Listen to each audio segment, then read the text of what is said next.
ऐश्वर्या राय बच्चन बॉलीवुड की दमदार एक्ट्रेस में से एक मानी जाती हैं। भारत ही नहीं दुनिया भर में अपनी खूबसूरती के लिए मशहूर ऐश्वर्या की तगड़ी फैन फॉलोइंग है। हालांकि करियर की शुरुआती दिनों में उनकी नेपाली ब्यूटी कही जाने वाली एक्ट्रेस मनीषा कोइराला से जबरदस्त लड़ाई हो गई थी।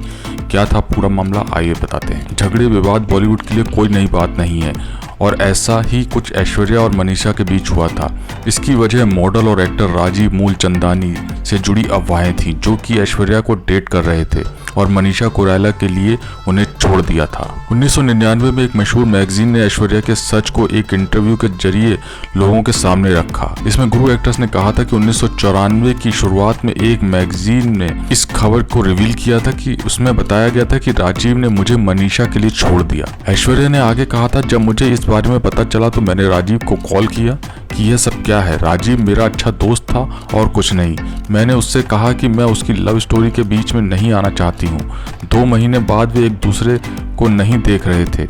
मनीषा हर दूसरे महीने नए नए शख्स को देखती थी। ऐश्वर्या के मुताबिक समय गुजारा और 1995 में मुझे मिस वर्ल्ड के तौर पर भारत आ गई थी। उस वक्त मैंने तमिल में फिल्म बॉम्बे देखी और लगा कि एक बेहतरीन थी। मैं 1 अप्रैल को बॉम्बे पहुंची और संयोग से राजीव ने मुझे कॉल किया। ऐश्वर्या बताती हैं कि मैं राजीव को खुशी से बता रही थी कि फिल्म में मनीषा कितनी बेहतरीन लगी हैं और मैं उसे बधाई देने के लिए राजीव मुझ पर हंसा और पूछा कि तुम पेपर पढ़ती हो या नहीं। उसने मुझे बताया कि मनीषा ने ऐसा दावा किया है कि उससे कुछ लव लेटर्स मिले हैं जो राजीव ने मुझे लिखे हैं। ऐश्वर्या ने कहा, मुझे विश्वास नहीं हो रहा है कि यह मेरे लिए गहरे सदमे की तरह था। मतलब अगर इस आर्टिकल में जरा भी सच्चाई थी तो यह जुलाई 1994 में ही क्यों नहीं सामने आ गया। अगर कुछ ही महीनों में उसके राजीव से अलग होने का यही कारण था तो पूरे 9 महीने बाद इस पर बात करने का क्या मतलब था।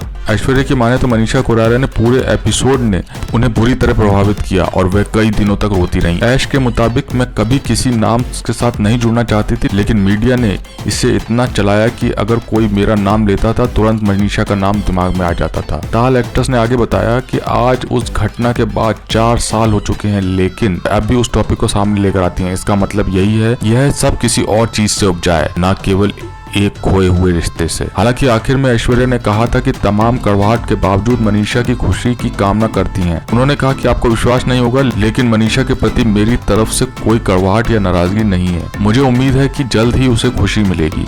यह स्थिरता की भावना उसे और ज्यादा सुरक्षित महसूस करा सकती है और जीवन में शांत रख सकती है। क्या कहना है आपको मनीषा और ऐश्वर्या के इस रिश्ते के बारे में? कमेंट्स करके बताइए। लाइक कीजिए, सब्सक्राइब कीजिए और देखते रहिए बिग स्क्रीन।